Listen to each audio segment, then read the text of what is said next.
বিসমিল্লাহির রহমানির রহিম। আমি অবশ্য বাড়িতে কিছু কেনাকাটা করি না, তবে মাছওয়ালাটা অনেক করে বলার পর মাছটা নিলাম। কেমন হবে জানি না, যাই হোক, প্লিজ ভিডিওটা উপরে ঠেলে দিবেন না। আপনাদের জন্য যত্ন করে ভিডিও বানাই। আমার ভিডিওটা দেখবেন, ভালো লাগলে একটা লাইক দিবেন। কেমন? আপনাদের দেওয়া একটা লাইক আমার মতো নতুনদের এগিয়ে যেতে উৎসাহিত করে। মাছটা কাটতেছি, কিন্তু আমি বাসায় মাছ কাটি না, তো সেভাবে কাটতে পারি না। মাছ টাছ আমার কেটে নিয়ে আসে বাজার থেকে।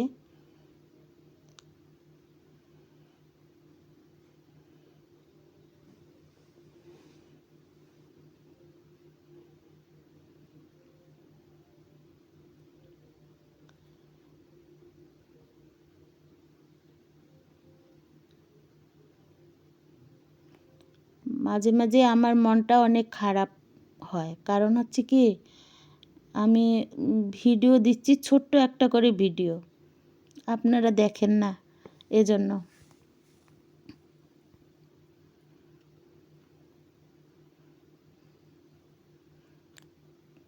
তারপরেও মনে হয় যে না, একদিন ইনশাআল্লাহ হবে, এই আশা নিয়েই ভিডিও বানাই। মাছটা ধুয়ে কেটে ফ্রেশ করে নিয়েছি, এখন রান্না করব। বাটনাটা বুনে একটু পানি দিয়েছি, পানিটা বলক উঠছে, এখন মাছটা দিয়ে দিব। আমার ভিডিওটা আপনাদের ভালো লাগলে একটা লাইক, কমেন্ট, শেয়ার করবেন, আর সাবস্ক্রাইব করে আমার পাশে থাকবেন। আপনারা পাশে থাকলে আমি অনেক দূরে এগিয়ে যেতে পারবো ইনশাআল্লাহ। কালকে আমাদের বাড়িতে ওয়াজ মাহফিল হয়েছে।